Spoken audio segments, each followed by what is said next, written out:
Hello and welcome to all. अब हम लोग पढ़ने जा रहे हैं हिंदी साहित्य का मास्टर वीडियो। हिंदी साहित्य यानी हिंदी लिटरेचर का ये वीडियो पढ़ने के बाद आपको फिर कोई भी वीडियो, कभी भी किताब कोई भी नहीं पढ़नी पड़ेगी। हमने सारा डाटा आपको एक जगह कलेक्ट करके दे देंगे, इसीलिए हमने कहा ये है हिंदी का मास्टर वीडियो हिंदी लिटरेचर का, ठीक है ना। अब ये वीडियो ऐसा नहीं होगा कि हमने आपको सीधे जो किताबी लैंग्वेज है वो उठा के पढ़ा दी। हम इसको अपने तरीके से पढ़ाएंगे का मतलब ये है कि हम आपको ट्रिक बेस पर ही पढ़ाएंगे, बहुत सारी ट्रिकें बताएंगे कैसे याद किया जाए, कौन से कवि किस काल के थे, कैसे याद किया जाए। हमारे साथ बने रहिए। चलिए स्टार्ट करते हैं, ठीक है। तो आचार्य रामचंद्र शुक्ल ने हिंदी साहित्य को समय के हिसाब से 4 भागों में बांटा है। पहले मैं आपको सुना देता हूँ। तो आचार्य रामचंद्र शुक्ल ने हिंदी साहित्य को समय के अनुसार 4 भागों में बांटा है। पहला काल है आदिकाल, है ना, पहला काल है आदिकाल, दूसरा है भक्ति काल, तीसरा है रीति काल और चौथा है आधुनिक काल, ठीक है ना। तो जो आदिकाल है उसको हम लोग 1000 से 1350 ईस्वी मानते हैं। जो भक्ति काल है उसको 1350 से 1650 मानते हैं। रीति काल को 1650 से 1850 मानते हैं और आधुनिक काल को हम लोग 1850 से अभी तक मानते हैं, ठीक है ना। अब इसको हम लोग वन बाय वन धीमे धीमे समझना शुरू करते हैं। क्या कि आचार्य रामचंद्र शुक्ल ने एक छोटा सा डायग्राम बनाएंगे। आचार्य रामचंद्र शुक्ल ने हिंदी साहित्य को समय के अनुसार 4 भागों में बांटा। समय के अनुसार कितने भागों में बांटा है? 4 भागों में बांटा है। एक एक बात मेरी याद रखिएगा, पेपर के लिए इंपॉर्टेंट है। 4 भागों में बांटा है। सबसे पहले देखेंगे क्या, सबसे पहले हम लोग देखेंगे आदिकाल।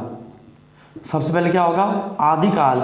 ये आदिकाल को हम लोग 1000 से 1350 तक मानते हैं। 1000 से 1350 ईस्वी सन तक मानते हैं, यानी एडी तक मानते हैं। आदिकाल के बाद है भक्ति काल। इस भक्ति काल को हम लोग 1350 से 1650 एडी तक मानते हैं। भक्ति काल के बाद है रीति काल। क्या है? रीति काल। रीति काल को हम लोग 1650 से 1850 तक मानते हैं, ठीक है ना। रीति काल के बाद है आधुनिक काल। रीति काल के बाद है आधुनिक काल। आधुनिक काल को हम लोग 1850 एडी से अब तक माना जाता है, ठीक है ना। चलिए इसको कैसे समझते हैं, धीमे धीमे समझिएगा। अभी देखिएगा क्या होने वाला है कि आदिकाल का क्वेश्चन ये है कि आदिकाल किसने कहा, है ना। कई सारे जो हिंदी के साहित्यकार हैं उन लोगों ने आदिकाल को आदिकाल नहीं कहा, आदिकाल को कुछ और भी कहा। किसी ने आदिकाल कहा तो किसी ने चारण काल कहा, तो किसी ने बीजक काल कहा, है ना। तो किसने क्या, किसी ने वीर गाथा काल कहा, तो किसने क्या कहा, ये इंपॉर्टेंट है। तो मैं पहले आपको आदिकाल पढ़ाना चाह रहा हूँ कि किसने क्या क्या कहा। तो आदिकाल को आदिकाल किसने कहा? आदिकाल को चारण काल किसने कहा? अगला क्वेश्चन, आदिकाल को बीजक काल किसने कहा? बीजक काल किसने कहा?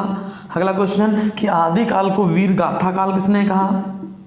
वीर गाथा काल किसने कहा?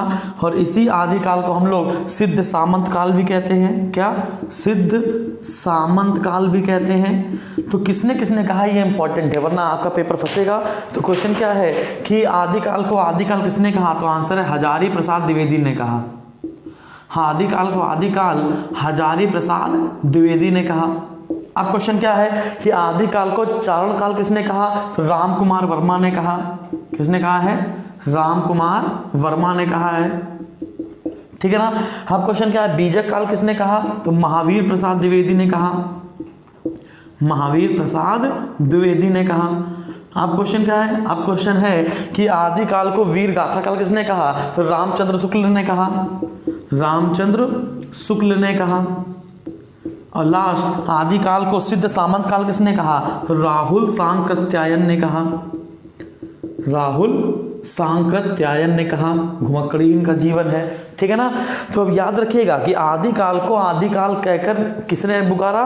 तो आंसर है हजारी प्रसाद द्विवेदी। आदिकाल को चारण काल राम कुमार वर्मा, बीजक काल महावीर प्रसाद द्विवेदी, वीर गाथा काल रामचंद्र शुक्ल, सिद्ध सामंत काल राहुल सांकृत्यायन। इतनी आपको बात समझ में आई। बहुत डीपली स्टडी कर रहे हैं हम लोग, किसी भी पेपर में आप उठा के देख लेना, आपको सारी बातें समझ में आ जाएंगी, ठीक है ना। और इतना मिलता भी नहीं जल्दी किसी को, लेकिन आपको याद रखना है, ठीक है ना। चाहे इतना पेपर बने, टेट का पेपर बने, सी-टेट का पेपर बने, किसी का ही पेपर बने, यूपी पुलिस बने, एसआई बने, एसआई के ऊपर कुछ भी बने, अगर हिंदी आनी है और हिंदी में लिटरेचर आना है तो यहाँ से बाहर नहीं जाना, याद रखिएगा, ठीक है। तो आदिकाल, चारण काल, बीजक काल, वीर गाथा काल और सिद्ध सामंत काल। अब इसके बाद क्वेश्चन क्या बनता है कि आदिकाल के ग्रंथों को हम 5 भागों में बांट सकते हैं, है ना। आदिकाल के ग्रंथों को हम 5 भागों में बांट सकते हैं। जैसे सबसे पहला बांटेंगे सिद्ध साहित्य, फिर जैन साहित्य, नाथ साहित्य, रास साहित्य और लौकिक साहित्य, है ना। तो पहला हम लोग किस में बांटेंगे? पहला हम लोग बांटेंगे सिद्ध साहित्य। याद रखिएगा, आदिकाल के ग्रंथों को हम 5 भागों में बांट सकते हैं, सिद्ध साहित्य, रास साहित्य। बस आपको यही दोनों याद रखने हैं, हालांकि मैं आपको और बता रहा हूं। सिद्ध साहित्य हो गया, रास साहित्य हो गया, जैन साहित्य हो गया, इसके बाद नाथ साहित्य हो गया, और 5वां आपको लौकिक साहित्य हो गया। अब क्वेश्चन ये है कि किसमें कौन से ग्रंथ आते हैं? तो सिद्ध साहित्य में जितने भी बौद्ध धर्म के ग्रंथ हैं वो सारे के सारे इकट्ठा करके किसमें रखे जाते हैं? सिद्ध साहित्य में। रास साहित्य में क्या होगा? राजस्थानी ग्रंथ होंगे, राजस्थान का ग्रंथ होगा। जैन साहित्य में जैन धर्म के ग्रंथ होंगे। नाथ साहित्य में नाथ के ग्रंथ होंगे, गोरखनाथ वाले ग्रंथ होंगे, है ना। गोरखनाथ जानते हो? श्रीदेवी पिक्चर देखी तुमने? अरे भैया पहले गद्य कवि है ये, है ना। पहले गद्य कवि कौन है? गोरखनाथ। तुमने देखा होगा श्रीदेवी की पिक्चर रहती है, पता नहीं कौन सी नागिन की नाक, पता नहीं क्या था, है ना। उसमें कहता है कि जय जय बाबा गोरखनाथ, वही तो गोरखनाथ है ये। और गोरखनाथ मंदिर कहाँ पर है? गोरखपुर में है। लौकिक साहित्य, ठीक है। तो सिद्ध साहित्य में सारे कौन से ग्रंथ आते हैं? तो आंसर क्या है? बौद्ध ग्रंथ। सिद्ध साहित्य में सारे बौद्ध ग्रंथ आएंगे। राज साहित्य में राजस्थानी ग्रंथ आएंगे, कई बार पेपर में क्वेश्चन पूछा गया है, ठीक है ना। अगला जैन साहित्य में जैन धर्म के ग्रंथ आएंगे। नाथ साहित्य में गोरखनाथ के ग्रंथ आएंगे। इसके बाद लौकिक साहित्य में, है ना, हमारे मध्यकालीन इतिहास के पहले का जो पार्ट होगा, मतलब कि 711-12 के पहले का जो पार्ट होगा उसके हम क्या कहेंगे? लौकिक साहित्य। मध्यकाल के पहले के ग्रंथ, है ना। जैसे प्रियदर्शिका, रत्नावली, नागानंद, ये सब चीज़ें, है ना। तो इतनी बात समझ में आ गई आपको। तो ये हम लोगों ने क्या किया? हम लोगों ने आदिकाल के ग्रंथों को 5 भागों में बांट लिया इस प्रकार से। अब क्वेश्चन ये है कि आदिकाल के कवियों को कैसे याद किया जाए। एक छोटी सी ट्रिक देंगे, एक छोटा सा सूत्र देंगे, और सारे सूत्र से हम लोग ये आदिकाल के कवि याद कर लेंगे। क्या सूत्र है? सूत्र ये है कि अमीर चंद विद्या, है ना। अमीर चंद विद्या, जल्दी बताओ आगे क्या होगा? अमीर चंद विद्या नाले में जाकर गिरी। अमीर चंद विद्या नाले में जाकर गिरी। तो हमने आपको क्या बताने वाले हैं? हम बताने वाले हैं क्या? अमीर चंद विद्या नाले में जा गिरी। अगर तुमने ये सूत्र याद कर लिया तो समझ लो काम हो गया, है ना। सारे आपको याद हो जाएंगे। पहला, आमिर से आमिर खुसरो। आमिर से क्या हो गया? आमिर खुसरो। इनके बारे में बताते हैं अभी हम आपको। चंद से, है ना, चंद्र बरदाई। तीसरा, विद्या से विद्यापति। नाले में क्या होगा? नरपति नाला। और 5वां क्या हो जाएगा? जागिरी मतलब कि जल्दी बताइए। जागिरी मतलब कि जग, ठीक है ना। जल्दी बताइए क्या होगा? नरपति नाला क्या होगा? ठीक है, जल्दी बताइए। जग निक। अमीर खुसरो, चंद बरदाई, विद्यापति, नरपति नाला और जागनी मतलब कि जगनिक, है ना। हम लोग 1 बाय 1 इनको पढ़ना शुरू करते हैं। तो सबसे पहले हम लोग क्या पढ़ेंगे? आमिर खुसरो। सबसे पहले हम लोग क्या पढ़ेंगे? आमिर खुसरो, समझिएगा। आमिर खुसरो का जन्म हुआ था पटियाली कासगंज में। आमिर खुसरो का असली नाम है आमिर खुसरो का असली नाम है अबुल हसन यमीनुद्दीन। अबुल हसन यमीनुद्दीन खुसरो। आमिर खुसरो ने अपनी जीवन की शुरुआत बलबन के समय से की थी। ये बलबन के पोते, बलबन के बेटे महमूद को संगीत की शिक्षा देता था। आमिर खुसरो ने तबले का आविष्कार किया, गजल का आविष्कार किया, मुकरी का आविष्कार किया, सितार का आविष्कार किया, वीणा में सुधार किया। इसको हम लोग तोता ए हिंद के नाम से जानते हैं। हिंदी बोलने वाला तोता है ना, तोता ए हिंद इन्हें कहते हैं। और तराना ए हिंद हम लोग मिर्जा गालिब को कहते हैं। मिर्जा गालिब का असली नाम क्या है? मिर्जा गालिब का असली नाम क्या है? आसादुल्ला बेग खां, है ना। तो आमिर खुसरो से क्वेश्चन क्या क्या बनते हैं? अगर आमिर खुसरो की आपको रचना याद करनी है तो आपको याद रखना पड़ेगा क्या? खली की हालत नाजुक है। खली जानते हो? द ग्रेट खली। खली की हालत नाजुक है तो आपको पता चल जाएगा उसकी खली से क्या हो जाएगा? खलिकबारी। हालत से क्या हो जाएगा? हालत ए कन्हैया। नाजुक से क्या हो जाएगा? नजराना ए हिंद, है ना। इस प्रकार से हम लोग ट्रिक से चीज़ें याद करेंगे। तो आमिर खुसरो से क्वेश्चन क्या बनाया हमने कि आमिर खुसरो का जन्म कहाँ हुआ था? आमिर खुसरो का जन्म पटियाली में हुआ। सुनते रहिएगा। आमिर खुसरो का जन्म पटियाली कासगंज में हुआ। अगला क्वेश्चन क्या है? आमिर खुसरो ने का असली नाम क्या है? तो आमिर खुसरो का असली नाम है अबुल हसन यमीनुद्दीन। क्या नाम है? अबुल हसन यमीनुद्दीन। अबुल हसन यमीनुद्दीन, है ना। क्या नाम है? अबुल हसन यमीनुद्दीन। अगला क्या होगा? अगला क्वेश्चन क्या बनेगा कि इन्होंने अपने जीवन की शुरुआत कहाँ से की? इन्होंने अपने जीवन की शुरुआत कहाँ से की? तो इन्होंने अपने जीवन की शुरुआत की थी बलबन के समय से। बलबन के समय से। और प्रमुख दरबारी किसके बने थे? आगे चलकर ये प्रमुख दरबारी किसके बने थे? तो आगे चलकर ये प्रमुख दरबारी किसके बने थे? जल्दी बताइए। तो आंसर है अलाउद्दीन खिलजी। ये प्रमुख दरबारी किसके बने थे? तो आंसर है अलाउद्दीन खिलजी। ये एक ऐसे व्यक्ति हैं जिनको हम लोग हिंदू मुस्लिम संस्कृति का प्रतिनिधि माना जाता है। जिसको आमिर खुसरो को याद रखिएगा कि हिंदू मुस्लिम संस्कृति का प्रतिनिधि कौन हो गया? हिंदू मुस्लिम संस्कृति का प्रतिनिधि, हिंदू मुस्लिम संस्कृति का, हिंदू मुस्लिम संस्कृति का प्रतिनिधि। हिंदू मुस्लिम संस्कृति का प्रतिनिधि किसको माना जाता है? तो आंसर है आमिर खुसरो को माना जाता है। अगला क्वेश्चन क्या पूछा जाएगा? अगला क्वेश्चन ये पूछा जाएगा कि इन्होंने किसका किसका आविष्कार किया? तो तबले का आविष्कार किया, सितार का आविष्कार किया, गजल का आविष्कार किया, मुकरी का जनक माना जाता है। मुकरी जानते हो? एक ऐसा गाना जिसमें खुद ही प्रश्न पूछो और खुद ही उत्तर दे डालो। तो तबला, सितार, गजल और मुकरी का आविष्कार किया, ठीक है ना, का आविष्कार किया, आविष्कार किया, है ना। तो इन सब चीज़ों के मारे हम लोग इनको क्या कहते हैं? तो आमिर खुसरो को हम लोग क्या कहते हैं? हम लोग तोता ए हिंद कहते हैं। क्या कहते हैं? तोता ए हिंद। वॉइस ऑफ इंडिया के नाम से भी जाना जाता है इनको, किन्हों? आमिर खुसरो को। अब क्वेश्चन क्या है? आमिर खुसरो जो है ये खड़ी बोली के पहले कवि हैं। याद रखिएगा, आमिर खुसरो जो हैं ये खड़ी बोली के पहले कवि हैं। आमिर खुसरो खड़ी बोली के पहले कवि माने जाते हैं। जितनी बार आपको याद करना उतनी बार आप याद कीजिए कि खड़ी बोली के पहले कवि कौन हो गए? आमिर खुसरो। अब क्वेश्चन क्या है कि आमिर खुसरो की किताबें कौन कौन सी हैं, रचनाएं कौन कौन सी हैं? तो हमने आपको बताया क्या कि खली की हालत नाजुक है। हमने आपको क्या बताया? हमने आपको क्या बताया? खली की हालत नाजुक है। हमने आपको क्या बताया? खली की हालत नाजुक है। तो खली से हमने आपको क्या बताया था? जल्दी बताइए। आमिर खुसरो की 3 तो ऐसे याद हो गई, 2 और पहले याद करा देते हैं। क्या? पहेलिया और आशिका, है ना। आमिर खुसरो की रचनाएं देख लेते हैं पहले हम लोग। 2 तो आप पहले से याद कर लीजिए। क्या? कि पहेलिया और आशिका। पहेलिया और आशिका ये दोनों तो आप याद ही कर लीजिए, ठीक है ना, कि पहेलिया और आशिका। और दूसरी क्या बताया हमने? खली की हालत नाजुक है।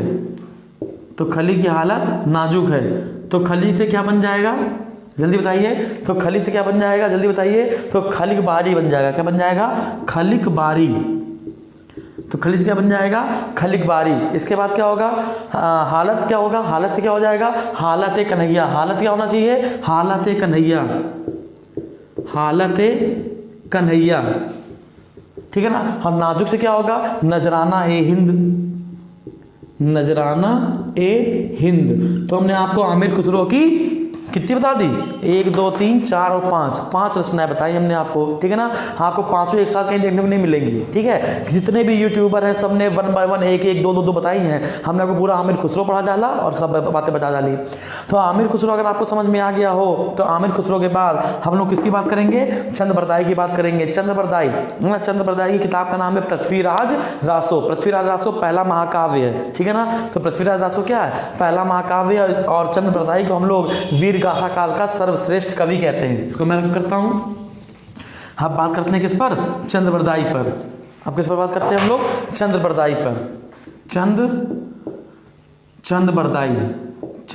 बरदाई। तो सबसे पहला क्वेश्चन क्या रखना है आपको, वीर गाथा काल के सर्वश्रेष्ठ कवि, वीर गाथा काल के सर्वश्रेष्ठ कवि, वीर गाथा काल के सर्वश्रेष्ठ कवि किसको माना जाता है, तो आंसर क्या है, वीर गाथा काल के सर्वश्रेष्ठ कवि हम लोग मानते हैं चंद्र बरदाई को। अब चंद्र बरदाई की किताब का नाम क्या है, तो आंसर है पृथ्वीराज रासो। क्या नाम है भैया, पृथ्वीराज रासो, है ना। तो इसको हम लोग क्या कहते हैं, महाकाव्य कहते हैं, है ना। हिंदी साहित्य का पहला महाकाव्य, हिंदी साहित्य का पहला महाकाव्य कहते हैं किसे, चंद्र बरदाई को, है ना। अब क्वेश्चन क्या बनेगा, अब अगला क्वेश्चन क्या बनेगा, चंद्र बरदाई हो गया। अब आते हैं विद्यापति में। तो क्वेश्चन क्या है, पद लता पति। अगर आपने ये याद कर लिया, पद लता पता याद कर लो, ठीक है ना। अगर विद्यापति है तो विद्यापति में अगर आपको याद रखना है ना कि इनकी किताब का नाम क्या है, तो ऐसे याद कर लो, पद लता पता, पद लता और फता। तो आपको याद रहेगा क्या, पद से पदावली, लता से कीर्ति लता और पता से क्या हो जाएगा, कीर्ति पताका, ठीक है ना। तो हम लोगों को पता है पद से क्या हो जाएगा, पदावली, पद से क्या हो जाएगा, पदावली, है ना। लता से क्या हो जाएगा, कीर्ति लता, कीर्ति लता, है ना। और पता से क्या हो जाएगा, कृति पताका, कृति पताका, ठीक है ना। तो हमने ऐसे याद किया है, ये पता हो गया, ये लता हो गया और ये पदा हो गया, है ना। या पद लता पता, पदा लता पता याद कर लो, पदा लता पता। अगर ये पदा लता पता याद करोगे तो आपको पति भी आ जाएंगे, है ना। पदा पति लता पता जो भी कर लो, सब एक साथ मिलते हुए, है ना। तो ये हो गया क्या आपका, ये हो गए विद्यापति। अब हम किस में आएंगे, नरपति नाला में आएंगे। तो विद्यापति हो गया, अब हम लोग आएंगे किस पे, नरपति नाला में, ठीक है ना। कि नरपति नाला के आंसर क्या होंगे, ठीक है। आप लोग क्या लिखेंगे, नरपति नाला। तो भैया नरपति नाला देख लेते हैं हम लोग, क्या नरपति नाला। तो क्वेश्चन क्या है कि नरपति नाला की सबसे इंपॉर्टेंट क्वेश्चन क्या है, सबसे कि नरपति नाला की प्रमुख किताब कौन सी है, तो बीसल देव रासो, जो कि एक प्रेम कथा है। बीसल देव रासो याद रखिएगा, बीसल देव रासो। और बीसल देव रासो क्या है, ये एक प्रेम कथा है। कई बार क्वेश्चन आया ये क्या है, तो क्या है, एक प्रेम कथा है। अगला क्वेश्चन क्या पूछेगा आपसे, जगनिक से पूछेगा। यहाँ पे लिखा नहीं है, देखो जगनिक। तो जगनिक का क्या होगा, परमाल रासो, है ना। महोबा के प्रसिद्ध 2 वीर आला और उदल का वर्णन परमाल रासो में है, जगनिक, ठीक है ना। तो जगनिक से हमने क्या बताया, परमाल रासो, परमाल रासो। आपसे पूछे अगर कि बताइए आधा और उधल, ये जो 2 खतरनाक लोग हैं, है ना, ये किस कहाँ के हैं, तो महोबा के हैं। और महोबा किसके लिए प्रसिद्ध है उत्तर प्रदेश में, तो पान की खेती के लिए प्रसिद्ध है ना। तो इसमें परमाल रासो में क्या है, महोबा के 2 प्रसिद्ध व्यक्ति, महोबा के 2 प्रसिद्ध व्यक्ति आल्हा और उदल का वर्णन है, आल्हा और उदल का वर्णन है किसमें, तो आंसर है परमाल रासो में। तो ये हमारा हो गया क्या, परमाल रासो, है ना। और क्या हो गया, परमाल रासो, ये हो गया हमारा आदिकाल। तो अपने आदिकाल के सारे कवि याद कर लिए, क्या, अमीर चंद विद्या नाले में जागिरी, क्या है, अमीर चंद विद्या नाले में जागिरी। अमीर से हो गया अमीर खुसरो, चंद से हो गया चंद बरदाई, विद्या से विद्यापति, नाले में नरपति नाला और जागिरी मतलब जगनिक। और जगनिक का आंसर हो गया परमाल रासो। तो हमने आदिकाल आपको पढ़ा दिया। तो आप किस में आएंगे भैया, हम लोग आएंगे भक्ति काल में। भक्ति काल को हम लोग हिंदी साहित्य का स्वर्ण काल कहते हैं।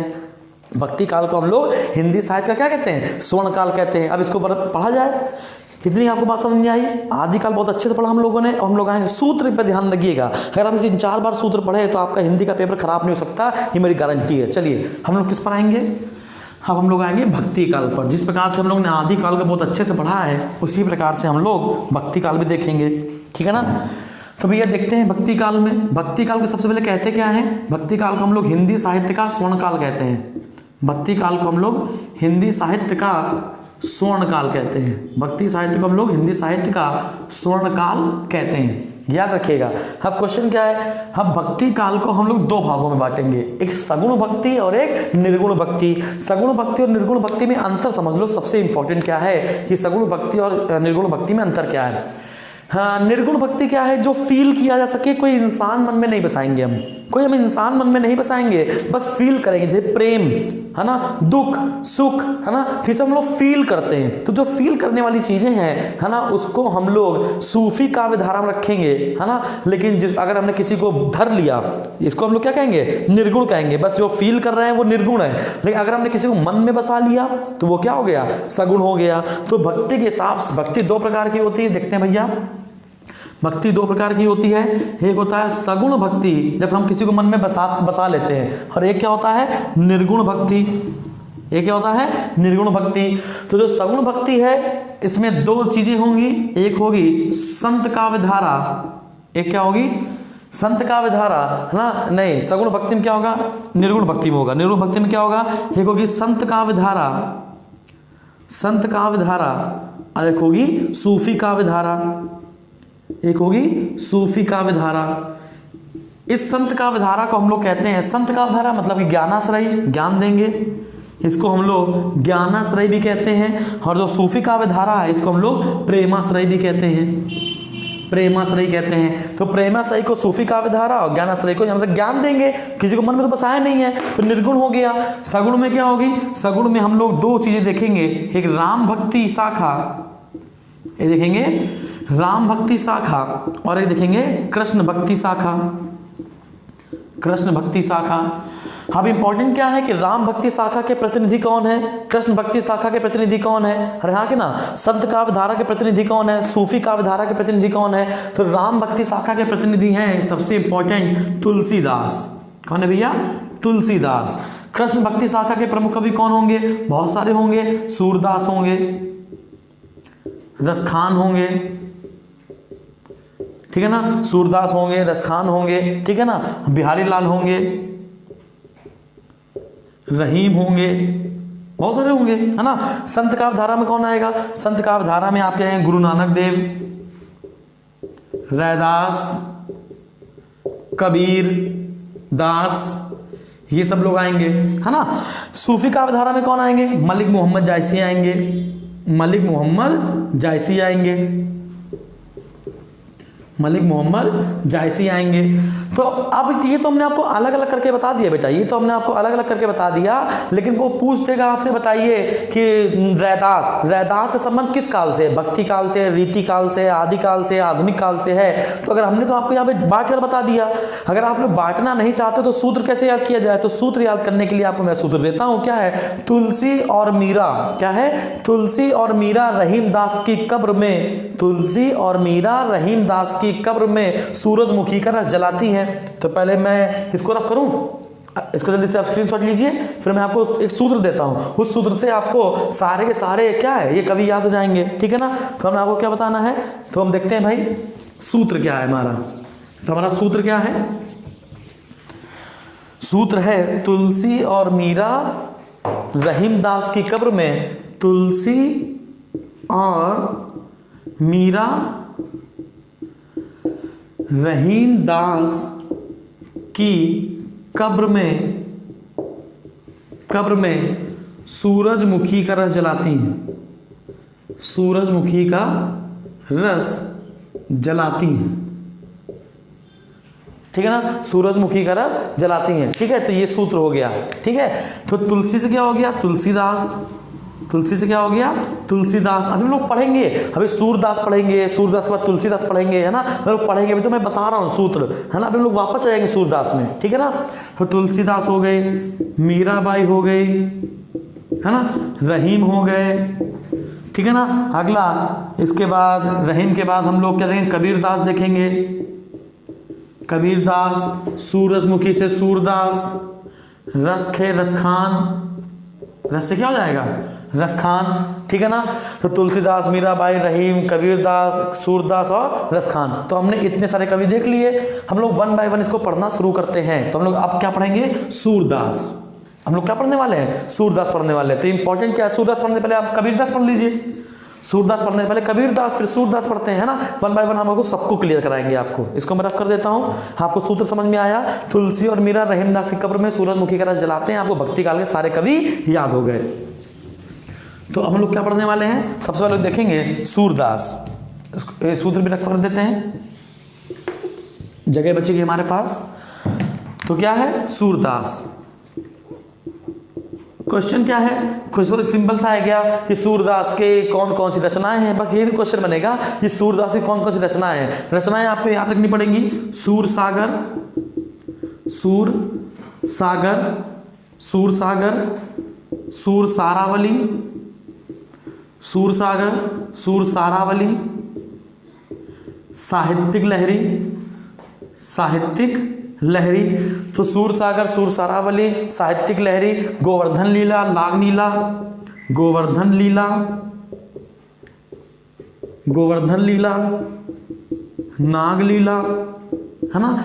गोवर्धन लीला, नागलीला, सूर सागर, सूर सारावली, साहित्यिक लहरी, चित्र। हाँ, इसके बाद क्या होगा? भ्रमर गीत, पद संग्रह, सूर पचीसी, भ्रमर गीत, भ्रमर गीत, सुर संग्रह, सुर पच्चीसी। तो आपने क्या देखा? आपने ये देखा कि सूरदास की सभी चीजों में, अधिकतर चीजों में क्या मिल रहा है? सूर। क्या मिल रहा है? सूर, है ना। तो जहां जहां सूर लगा हो, पेपर में अगर आ जाए कि जहां जहां सूर लगा हो, सबका आंसर क्या हो जाएगा? सूरदास हो जाएगा। अब इंपॉर्टेंट क्या है? अब इंपॉर्टेंट ये है कि हम लोगों ने क्या देखा? सूरदास देखा। सूरदास के बाद कबीरदास भी देख लो। यहाँ पे कबीरदास की बस एक ही चीज आपको याद रखनी है, क्या? कि कबीरदास को कुछ कहा जाता है। क्या कहा जाता है? वाणी का डिटेक्टर, वाणी का डिटेक्टर। इन्होंने पंचमेल खिचड़ी, पंचमेल खिचड़ी पेपर में आएगा। पंचमेल खिचड़ी के नाम से कौन प्रसिद्ध है? तो आंसर कौन है? कबीरदास। वाणी का डिटेक्टर किसे कहा जाता है? कबीरदास। इसी में आपको याद रखना है ना। क्या? साधुकर्णी या साणुकर्णी, साणु मतलब होता है साधु, साणुकर्णी भाषा का प्रयोग सर्वप्रथम किसने किया? तो आपको लगाना है कबीरदास। साणुकर्णी भाषा का प्रयोग सबसे पहले किसने किया? तो आंसर लगाना है कबीरदास। कबीरदास में अगला क्वेश्चन क्या रखेंगे? कबीरदास में अगला क्वेश्चन हम लोग रखेंगे, हाँ, बीजक। तो बीजक में क्या क्या आ जाएगा? साखी आ जाएगा, शबद आ जाएगा, रमैनी आ जाएगा। अरे हाँ कि ना। तो संग्रह है ना, साखी शबद रमैनी का संग्रह क्या है? बीजक। तो कबीरदास से जो क्वेश्चन बनता था आपको समझ में आया। कबीरदास हो गया, सूरदास हो गया। हम लोग देखेंगे क्या? मीराबाई। हम लोग क्या देखेंगे? मीराबाई। तो मीराबाई की हम लोग रचनाएं कैसे याद करेंगे, है ना। तो मीराबाई की रचनाएं मैं आपको बता देता हूँ। नरसिंह जी का मायरा, गीत गोविंद। क्या लगाएंगे? नरसिंह जी का मायरा और गीत गोविंद। गीत गोविंद, राग गोविंद। क्या है? राग गोविंद, ठीक है ना। तो मीराबाई में आपको याद रखना है क्या? मीराबाई में याद रखना है। इसको मैं रफ करता हूं, फिर मीराबाई बताते हैं। मीराबाई, ठीक है ना। नरसिंह का मायरा ना चाहते हुए आपको याद रखना पड़ेगा। बहुत दुखी वाली बात है कि आपको इतनी खतरनाक चीजें याद करनी पड़ रही है, लेकिन यही याद करना है, इसी से पेपर निकलेगा। नोट्स अच्छे से बनाइएगा। क्या बताते हैं? गीत गोविंद का टीका। गीत गोविंद की रचना, गीत गोविंद जो है वो जयदेव की रचना है, लेकिन गीत गोविंद पर टीका किसने किया है? मीराबाई ने किया है। तो नरसिंह जी की मायरा, गीत गोविंद का टीका, राग गोविंद, राग सोरठा के पद, है ना। अब मैं इसको लिख कर बताता हूं क्या है। मीराबाई। आप सोच रहे होगे सर सूत्र दे दो। सूत्र देंगे, सूत्र देंगे, आगे चलकर देंगे, ठीक है ना। तो मीराबाई में आपको क्या बताना है? मीराबाई का पहला क्या होगा? गीत गोविंद का टीका, गीत गोविंद का टीका, नरसिंह जी का मायरा, नरसिंह जी का मायरा, ठीक है। गीत गोविंद का टीका, नरसिंह जी का मायरा, राग गोविंद, राग गोविंद। अगला क्या है? राग सोरठ, राग सोरठा का पद, राग सोरठा का पद। अरे भैया याद कैसे करना है? याद करने के लिए आपको क्या याद करना है? बस राग याद कर लो। राग इक्वल टू मीराबाई, राग इक्वल टू मीराबाई। अगर आपने राग याद कर लिया तो राग राग दो जगह लगा हुआ है, मीराबाई आंसर हो जाएगा। गीत गोविंद की रचना जयदेव ने की है और नरसिंह जी का मायरा, ठीक है ना। इतना कठिन नहीं आता, फिर भी आपको याद करना है। अगर आप पेपर अच्छा करना चाहते हो, अगर आपको हथेली में सरसों उगानी है तो आप मेरे प्रीवियस ईयर के प्रीवियस वाले वीडियो में जाइए। अगर नहीं आपको अच्छे से पढ़ना है तो यहाँ पर आइए, ठीक है ना। यहाँ से अगर जाएंगे, यहाँ से पढ़कर जाएंगे तो आपको कोई भी हरा नहीं सकता किसी भी मैदान में। अगर वो फास्ट ट्रैक वाला कोर्स पढ़ के जाएंगे तो हो सकता है हरा दे, है ना। तो ये हो गया मीराबाई। मीराबाई के बगल में अब कौन आएगा, मलिक मोहम्मद जायसी। मलिक मोहम्मद जायसी के बहुत सारे ग्रंथ हैं, क्या, पद्मावत, अखरावट, महाकाव्य है। पद्मावत जो है वो महाकाव्य है, ठीक है। पद्मावत, अखरावट, 12 मासा। लेकिन आपको बताना है कि जो मलिक मोहम्मद जायसी है, मलिक मोहम्मद जायसी का जन्म जायस में हुआ था, रायबरेली अमेठेला जो क्षेत्र है, ठीक है ना। अब क्वेश्चन आपसे मैं पूछना चाहता हूं कि जो मलिक मोहम्मद जायसी हैं वो किसके दरबारी थे। मलिक मोहम्मद जायसी किसके दरबारी थे, मैं आपको ऑप्शन देता हूं, फरीद खां। फरीद खां का अगर आपको असली नाम पता है तो आप जान जाओगे, वरना आंसर नहीं बताओगे। फरीद खां का असली नाम है शेरशाह सूरी, है ना। तो आपको याद रखना है क्या कि मलिक मोहम्मद जायसी का संबंध किससे है, शेरशाह सूरी से है। मलिक मोहम्मद जायसी ने अपने सभी ग्रंथ है ना शेरशाह सूरी के दरबार में ही पूरे किए थे। कौन कौन से ग्रंथ थे, है ना, पद्मावत, अखरावट, 12 मासा, आखिरी कलम, चित्ररेखा, बहुत सारी चीजें हैं, मैं आपको बता देता हूँ सारी, ठीक है। तो अब हम देखेंगे क्या, मलिक मोहम्मद जायसी का ग्रंथ देखेंगे। मलिक मोहम्मद जायसी के देख लेंगे कि मलिक मोहम्मद जायसी के कौन कौन से ग्रंथ हैं। मलिक मोहम्मद जायसी के कौन कौन से ग्रंथ हैं, तो हमने आपको बताया क्या, पद्मावत, क्या बताया, पद्मावत, अखरावट, 12 मासा, पद्मावत, अखरावट, 12 मासा, आखिरी कलाम, ठीक है ना, चित्ररेखा, ये सभी किसकी हैं, ये आंसर क्या है, मलिक मोहम्मद जायसी की है ना। अब क्वेश्चन क्या बनेगा, किसके दरबारी थे, तो ये शेरशाह सूरी के दरबारी थे। किसके दरबारी थे, शेरशाह सूरी दरबारी थे। इतनी आपको बात समझ में आई। तो मलिक मोहम्मद जायसी के जो क्वेश्चन बनते थे वो भी आपने कर लिए। तो मलिक मोहम्मद जायसी हो गया, मीराबाई हो गया। अब अगले पार्ट पे आते हैं हम लोग। अगले पार्ट में क्या हम लोग पढ़ेंगे, अगले पार्ट में हम लोग अब भक्ति काल हो गया ना भैया, कबीरदास पढ़ा दिया, तुलसीदास पढ़ा दिया, मलिक मोहम्मद जायसी पढ़ा दिया, इसके बाद हम लोगों ने मीराबाई पढ़ लिया, है ना। तो सब चीज़ें पढ़ ली, धीमे धीमे आगे बढ़ते हैं। अब भक्ति काल के बाद आएगा रीति काल। अब भक्ति काल के बाद क्या आएगा, रीति काल। रीति काल को हम लोग 2-3 भागों में बांटेंगे। रीति काल को हम लोग 3 भागों में बांटेंगे, जरा देखिएगा। रीति काल को हम लोग 3 भागों में बांटेंगे, फिर मैं आपको सूत्र बताऊंगा। 3 भागों में बांटेंगे इसलिए क्योंकि ये पेपर में क्वेश्चन पूछा गया है। पेपर धीमे धीमे टफ होता चला जा रहा है, तो टफ क्या, टफेस्ट हो जाए हम लोग से क्या फर्क पड़ना है, ठीक है। रीति काल को हम 3 भागों में बांटेंगे बेटा। पहला होगा रीतिबद्ध, फिर होगा रीति मुक्त, फिर होगा रीति सिद्ध। ये रीति गलत लिखा हुआ है, ये छोटी की मात्रा चढ़ाएंगे इस पर, रीति और रीति, और फिर क्या आएगा, रीति सिद्ध, ठीक है ना। तो पेपर में आ जाए रीतिबद्ध के प्रमुख कवि कौन थे, बहुत इंपॉर्टेंट है, आपको नोट्स में नहीं मिलेगा, ठीक है ना। क्वेश्चन पूछा गया है कई बार कि रीतिबद्ध के प्रमुख कवि कौन है, तो रीतिबद्ध के प्रमुख कवि हो गए केशव दास। कौन हो गया, केशव दास। अगर आपसे पूछा जाए कि रीति मुक्त के प्रमुख कवि कौन है, तो आपको लगाएंगे घनानंद। क्या लगाएंगे, घनानंद, घनानंद नहीं, घनानंद, ठीक है ना। अगर आपसे पूछा जाए कि रीति सिद्ध बताइए, तो एक ही आंसर है क्या, बिहारी। क्या है, बिहारी। तो अगर आपको याद करना हो कि कैसे याद किया जाए इन सब लोगों को, तो आपको एक सूत्र याद करना पड़ेगा। क्या कि ये तो हमने 3 बता दिया आपको। रीतिकाल के बहुत सारे कवि हैं, कैसे याद करेंगे, याद करने के लिए ट्रिक है। भिखारी दास की सेना ने बिहारी की सेना को भूखा मारकर आनंद लिया। भिखारी दास की सेना ने बिहारी दास की सेना को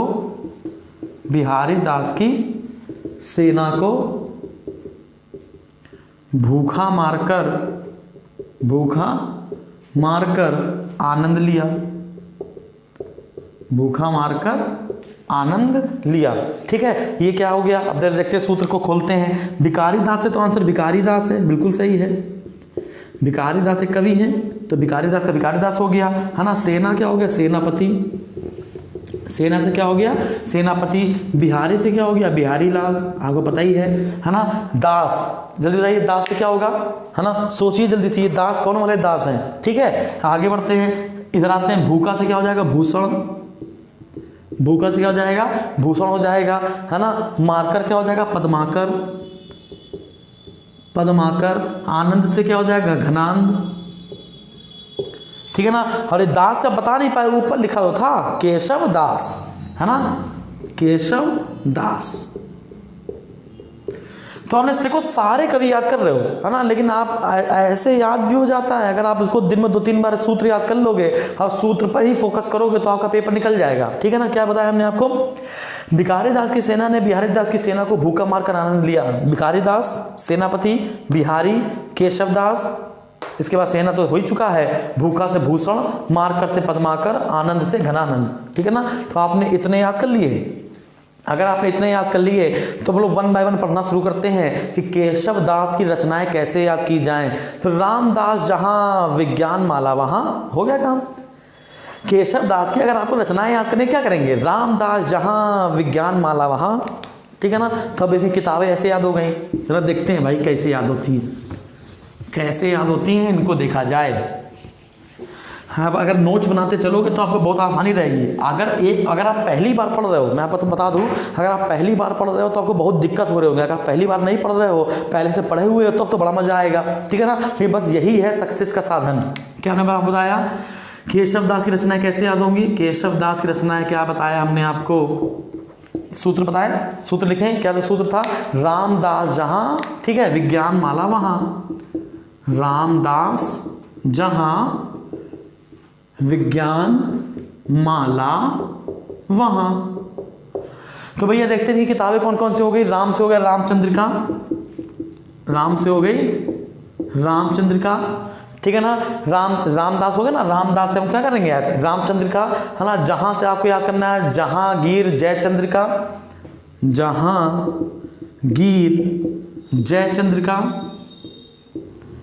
है ना। जहां हो गया, आपको विज्ञान से क्या याद करना है, विज्ञान गीता, क्या रखना है, विज्ञान गीता। माला, माला से आप क्या रखोगे, माला वहां से क्या रखोगे, छंदमाला, क्या रखोगे, छंदमाला। तो हमने क्या बताया आपको, रामदास जहां विज्ञान माला वहां, रामदास से रामचंद्र का, जहां से जहांगीर जयचंद्र का, विज्ञान से विज्ञान गीता, माला से छंदमाला। अरे हाँ कि ना।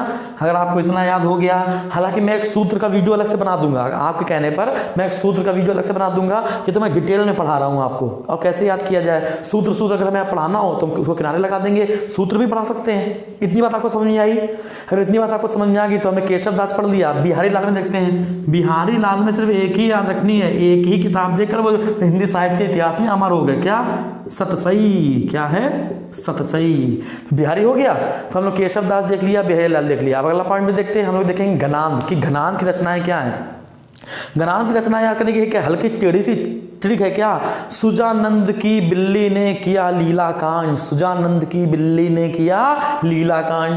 क्या, सुजानंद की बिल्ली ने किया, नंद मतलब घनांद, सुजानंद की बिल्ली ने किया लीला कांड, सुजानंद की बिल्ली ने किया लीला कांड, सुजानंद की बिल्ली ने किया लीला कांड, है ना। आप किताबों का नाम क्या है, सुजान सागर, सुजान संबोधन, रस केवी वल्ली, विरह लीला और कृपा कांड, ठीक है। तो इसको ओपन करते हैं, इसको ओपन किया जाए जल्दी से। तो हम लोग क्या पढ़ेंगे, घनांद की किताब पढ़ेंगे, घनांद घनांद घनांद घनांद। तो सूत्र क्या था, सूत्र क्या था, सुजानंद की, क्या था, सुजानंद की बिल्ली ने किया लीला कांड, सुजानंद की बिल्ली ने किया लीला कांड, है ना। तो भैया बताओ, सुजानंद, नंद से क्या हो गया, घनान, सुजा से क्या होगा, सुजा सुजा जहां लगाओ उसका वही आंसर होगा क्या, सुजान सागर, सुजान संबोधन, सुजान सागर और सुजान संबोधन, सुजान संबोधन, ये सुजान हो गया ना। अब बिल्ली से आते हैं, क्या, केवी, है ना, की बिल्ली है ना, तो आंसर क्या हो जाएगा, रस केली वल्ली, क्या हो जाएगा, रस केली वल्ली, रस केली वल्ली या बल्ली, है ना। अब क्या, लीला से क्या होगा, विरह लीला, लीला से क्या होगा, विरह लीला। और कांड से क्या होगा, है ना, कांड से क्या होगा, कृपा कांड, कांड से क्या होगा, कृपा कांड। तो ये जो 5 किताबें हैं वो किसकी हो गई हैं? तो आंसर क्या है? घनानंद की हो गई हैं, घनानंद की हो गई हैं। तो घनान देख लिया। अब घनान हमने देख लिया। देखो हमने क्या क्या देखा, हम लोगों ने देखा, हमने आपको सूत्र क्या बताया था? हमने आपको सूत्र बताया था, भिखारी दास की सेना ने बिहारी दास की सेना को भूखा मारकर मतलब कि क्या था? पदमाकर। पदमाकर से बहुत सारे क्वेश्चन बने हैं पेपर में। पदमाकर का सूत्र कैसे याद करेंगे? जगत में राम और गंगा के पद 50 हैं। जगत में राम और गंगा के पद 50 हैं। अगर आपने ये सूत्र याद कर लिया तो बस चुटकी बजाते ही आपको याद हो जाएगा। क्या? जगत विनोद, है ना, राम रसायन, गंगा लहरी, पद्मासरण या पद्माभरण, अगला प्रबोध प्रवास। अगर आपने इतना याद कर लिया आपको समझ में आएगा। मैं देखता हूँ क्या, जगत में राम और गंगा के पद 50 हैं। क्या होगा? जगत में राम और गंगा के पद, जगत में राम और गंगा के पद 50 हैं, है ना। कैसे याद होगा? जगत विनोद, जगत से क्या हो जाएगा? जगत विनोद, है ना। अब राम से क्या होगा? राम और से क्या होगा? राम रसायन तुम रहे पासा, है ना, सदा रहो रघुपति के पासा। चलो ठीक है। तो अब गंगा से क्या होगा? गंगा के क्या होगा? गंगा लहरी। गंगा से क्या होगा? गंगा लहरी। पद से क्या होगा? जल्दी बताइए। पदाभरण या पद्मासरण, कुछ भी कह सकते हैं, है ना। 50 से क्या होगा? प्रबोध 50। 50 से क्या हो जाएगा? प्रबोध 50। मजा आ रहा पढ़ने में। फिर सूत्र से सारा काम होता चला जा रहा है। जगत में राम और गंगा के पद 50 हैं। 1 2 3 4 5 याद हो गई, है ना। जितने लेखक उतने आप सूत्र याद कर लो, सारी किताबें धजाधड़ उड़ जाएंगी, है ना। तो हम लोगों ने क्या देख लिया? घनानंद देख लिया। इसके बाद हम लोगों ने क्या देखा? पद्माकर देख लिया। अब हम लोगों ने इतने सारे सूत्र पढ़े हैं। एक सूत्र और पढ़ेंगे, फिर 2 में सूत्र नहीं होंगे बेटा। 2 किताबें उनकी याद कर लेना। अगर देखा जाए भिखारी दास, है ना, तो भिखारी का क्या है? निर्णय। अगर आपने भिखारी का निर्णय याद कर लिया तो भिखारी दास की सारी किताबों में निर्णय शब्द लगाए आगे, जैसे काव्य निर्णय, रास निर्णय। रख करता हूं उसको मैं, क्या है? काव्य निर्णय और रास निर्णय। कितना आसान है। तो क्या बताने वाले थे हम आपको? भिखारी दास की रचना है। तो क्या है? भिखारी का निर्णय। तो हम आपको क्या बताने वाले थे? भिखारी दास। तो भिखारी दास में क्या लिखना है? काव्य निर्णय और रास निर्णय हो गया। हाँ, को भूषण की 2 याद रखनी पड़ेंगी, शिवराज भूषण और शिवा बावनी, है ना। नहीं, शिव के भूषण, क्या है? शिव के भूषण। तो भैया भूषण की कितनी किताबें? 2 हैं। आपको क्या रखना है? हाँ, दोनों में देखो शिव लगा हुआ है। पहला क्या है? शिवराज भूषण और दूसरा क्या है? शिवा बावनी। शिवराज भूषण और अगला क्या है? शिवा बावनी। ठीक है ना। तो पद्माकर देख लिया हम लोगों ने, भिखारी दास देख लिया, भूषण देख लिया। अब एक ही बचता है सेनापति। सेनापति की 2 याद कर लो। क्या? कवि, है ना। कवि या काव्य नाम का शब्द लगा हो तो आंसर सेनापति है। जैसे कवित्त रत्नाकर काव्य कल्पद्रुम। क्या है? कवित्त रत्नाकर और काव्य कालपद्रुम, है ना, ऐसा कुछ है। तो क्या है? सेनापति की 2 याद रखनी। क्या? कवित्त रत्नाकर, क्या है? कवित्त रत्नाकर और काव्य कल्पद्रुम।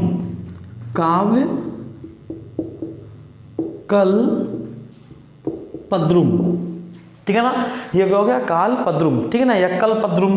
कभी कभी ये कल्पद्रुम लिखा रहता है, कभी कभी कल्पद्रुम लिखा रहता है। ठीक है ना, आपको याद होना चाहिए। तो सेनापति ज़्यादा इंपॉर्टेंट नहीं था, लेकिन फिर भी हमने आपको 2 बता दिए, क्योंकि मेरा मन है बताने का कि मैं अपनी तरफ से कोई गलती ना करूं कि आपका पेपर मिस हो जाए, ठीक है ना, आपका पेपर खराब हो जाए। मैं अपनी तरफ से पूरा सहयोग करूँगा और जितने सूत्र मैं बना सकता हूँ उतना बनाऊँगा और आपको सब कुछ याद कराऊँगा। तो ये क्या हो गया बेटा? ये हो गया रीतिकाल। ये क्या हो गया? रीतिकाल। अगर हमने रीतिकाल के सारे सूत्र आपको बता दिए, क्या सूत्र बताया था हमने आपको? भिखारी दास की सेना ने बिहारी दास की सेना को भूखा मारकर आनंद लिया, और धीमे धीमे हमने उसके सूत्र भी बता दिए, सूत्रों की किताब भी बता दी। अब हम लोग किस पे आ जाएंगे? रीतिकाल से बढ़कर तो किस में आ जाएंगे? आधुनिक काल में। किस में आ जाएंगे भैया? आधुनिक काल में आ जाएंगे। अब आधुनिक काल को हम कई भागों में बांटेंगे। जैसे भारतेंदु युग, द्विवेदी युग, छायावादी युग, प्रगतिवादी युग, प्रयोगवादी युग और नई कविता, है ना। समझते हैं। तो आधुनिक काल में आते हैं। आधुनिक काल को बेटा गद्य काल कहा जाता है। आधुनिक काल को गद्य काल कहा जाता है। तो पहले इसको समझ लो क्या है कि आधुनिक काल को गद्य काल कहा जाता है। आधुनिक काल को हम लोग क्या कहते हैं? गद्य काल के नाम से भी जाना जाता है। अब क्वेश्चन क्या पूछेगा आपसे, हिंदी के सबसे पुराने गद्य लेखक कौन? क्वेश्चन पूछ देगा आपसे, हिंदी के सबसे पुराने गद्य लेखक कौन? तो बाबा गोरखनाथ। बाबा गोरखनाथ। तो हिंदी के सबसे पुराने लेखक गद्य लेखक कौन हो गए? बाबा गोरखनाथ, लगभग 943 AD। ठीक है ना? इतनी बात आपको समझ में आई? अगर आपको इतनी बात समझ में आई तो मैं आपको बताना चाहता हूं गद्य की भाषा 3 है। गद्य की भाषा कितनी है? 3 है। गद्य की भाषा कितनी बेटा? गद्य की भाषा 3 है। पहला कौन सा हो गया? ब्रज भाषा, दूसरा खड़ी बोली और तीसरा राजस्थानी गद्य। पहला क्या है? ब्रज भाषा गद्य, दूसरा क्या है? राजस्थानी गद्य, राजस्थानी गद्य, और तीसरा क्या है? जल्दी बताइए। खड़ी बोली गद्य। खड़ी बोली गद्य। ये इनकी 3 भाषा आपको याद रखनी है। अब मैं इस आधुनिक काल या गद्य काल को 6 भागों में बांटूंगा, है ना? लाइन वाइज आपको सन आपको याद रखने पड़ेंगे। जैसे पहला 1850 तक बताता ना, 1850 से अब तक। तो 1850 से 1900, 1900 से 1920, 1920 से 1936, 36 से 43, 43 से 50 और 50 से अब तक, है ना? इसको मैं बांटता हूँ, फिर आपको धीमे धीमे 1 बाय 1 उसको समझाया जाएगा। इतना मास्टर वीडियो आपने कुछ नहीं छोड़ना है, हमें सब पढ़ना है। ठीक है सर? नो, सारा पढ़ना है। जरा देखते हैं भाई। तो इसको हम बांटेंगे, आधुनिक काल को हम बांटेंगे किसमें किसमें? पहला होगा भारतेंदु युग। अगर आपसे पूछा जाए कि भारतेंदु युग के कम से कम 4 कवि बताइए, 3 कवि बताइए, भारतेंदु हरिश्चंद्र को छोड़कर 2 और बता दो, तो आपका दिमाग खराब, है ना? हम आपको बताएंगे, परेशान मत हो। ठीक, क्या हो गया? भारतेंदु युग। दूसरा क्या हो गया? भारतेंदु युग के बाद आपको क्या रखना है? द्विवेदी युग। द्विवेदी युग, सारे द्विवेदी यहीं आ जाएंगे। तीसरा आपको क्या रखना है? छायावादी युग। छायावादी युग। चौथा आपको क्या रखना है? भारतेंदु युग, द्विवेदी युग हो गया, छायावादी हो गया, प्रगतिवादी युग। प्रगतिवादी युग। फिर आपको याद रखना है प्रगतिवादी के बाद प्रयोगवादी युग। प्रयोगवादी युग, ठीक है ना? प्रयोगवादी के बाद आपको याद रखना है क्या? प्रयोगवादी के बाद नई कविता। छठा है ना क्या? नई कविता युग। नई कविता युग।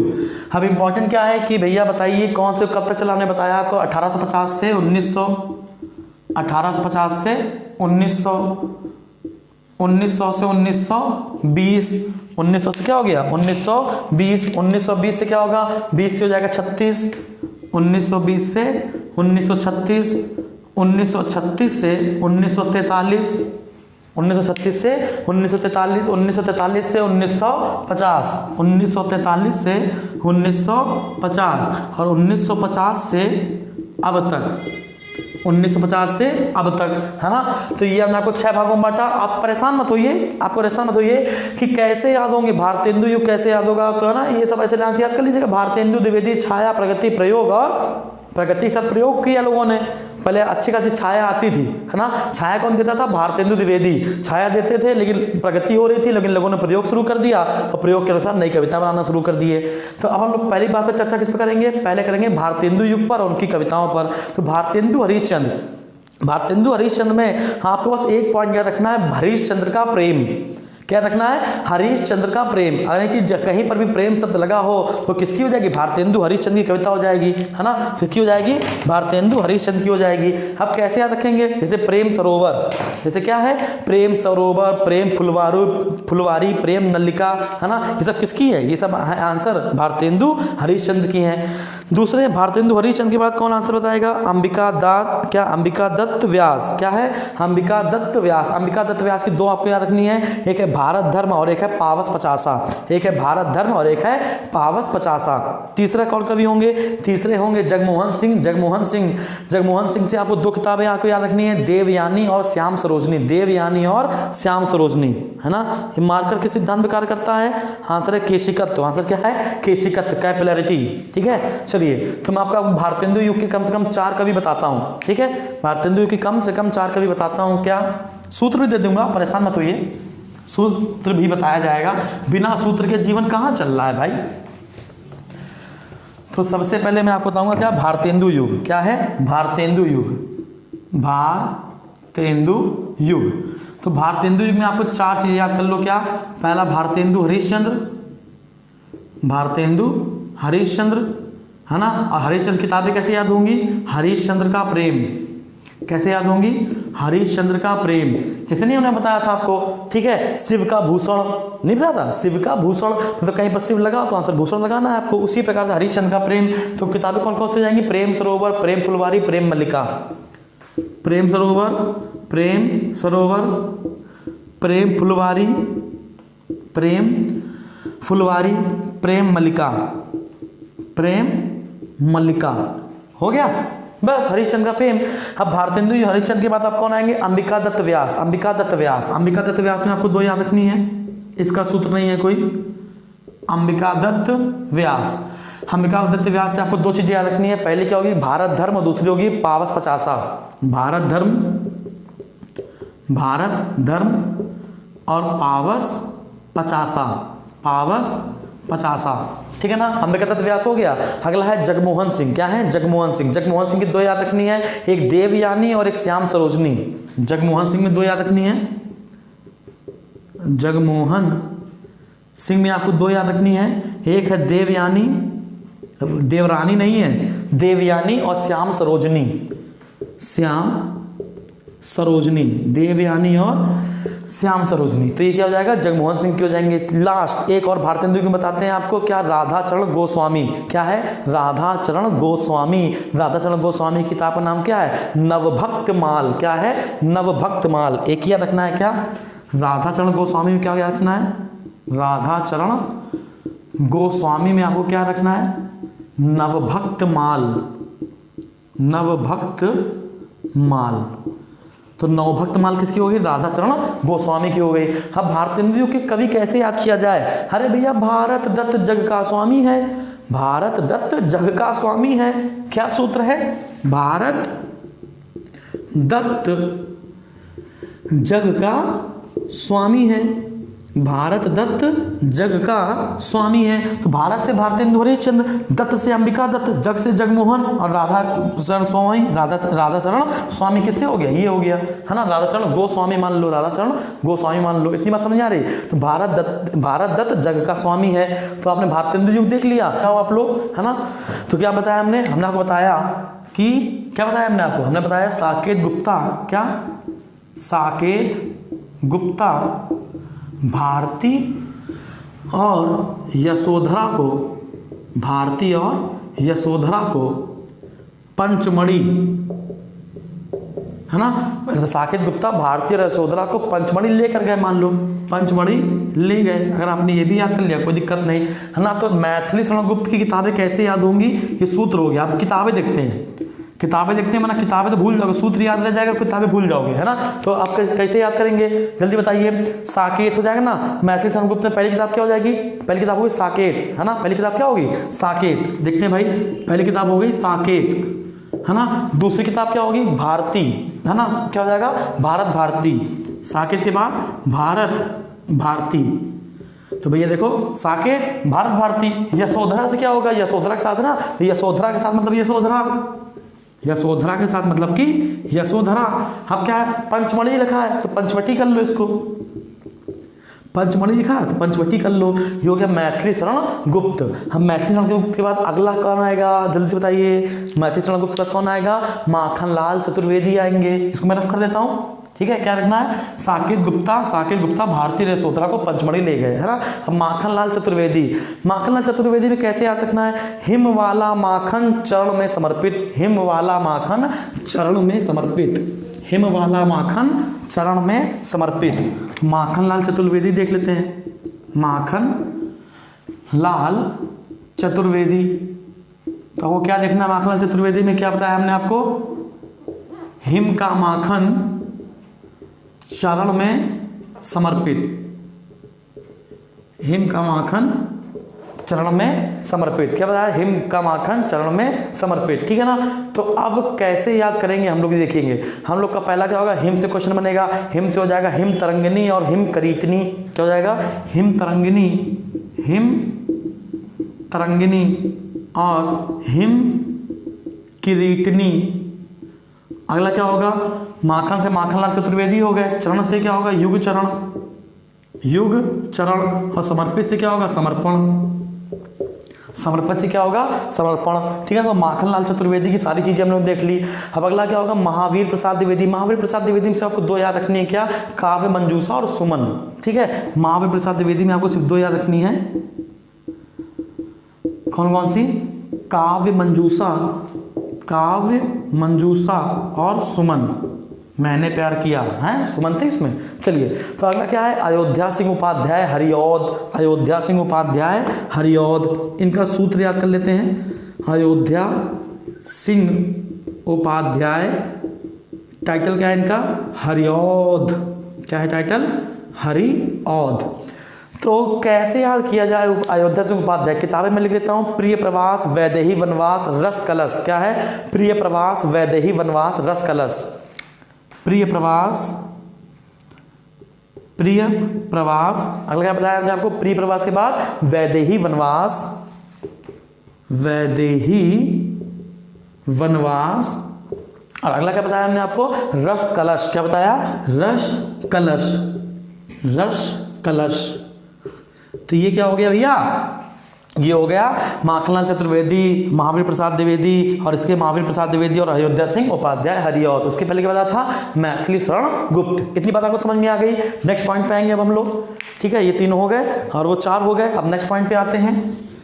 हाँ, आसान होता है, पता नहीं लोग हिंदी को इतना कठिन क्यों मानते हैं। सारी चीजें याद कर लो, सूत्र बना लो। नहीं याद हो रहा, सूत्र बना लो। जब सूत्र अगर याद हो जाएंगे तो धीमे से चीजें याद हो जाएंगी। अब द्विवेदी युग के लेखक कैसे याद करेंगे? द्विवेदी युग के कवि कैसे याद करेंगे? ऐसे याद करेंगे, अयोध्या की शरण में मिला माखन और महाप्रसाद। क्या याद करेंगे द्विवेदी युग में? अयोध्या की शरण में, अयोध्या की शरण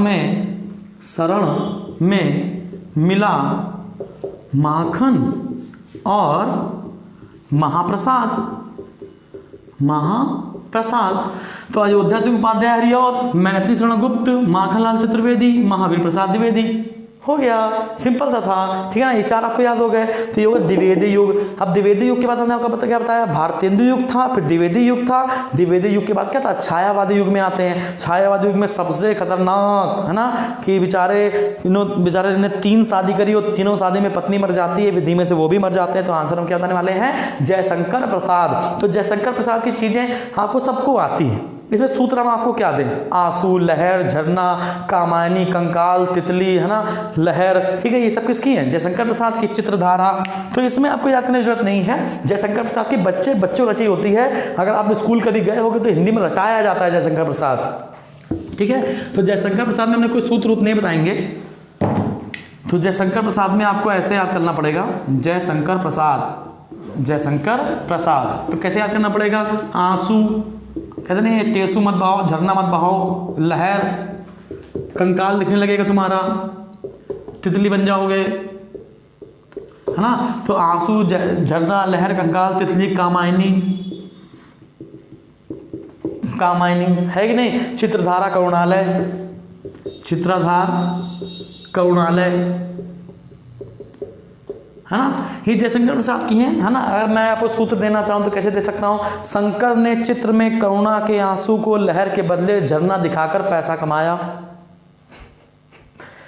कैसे बताया हमने आपको? शंकर ने चित्र में करुणा के आंसू को लहर के बदले झरना दिखाकर पैसा कमाया।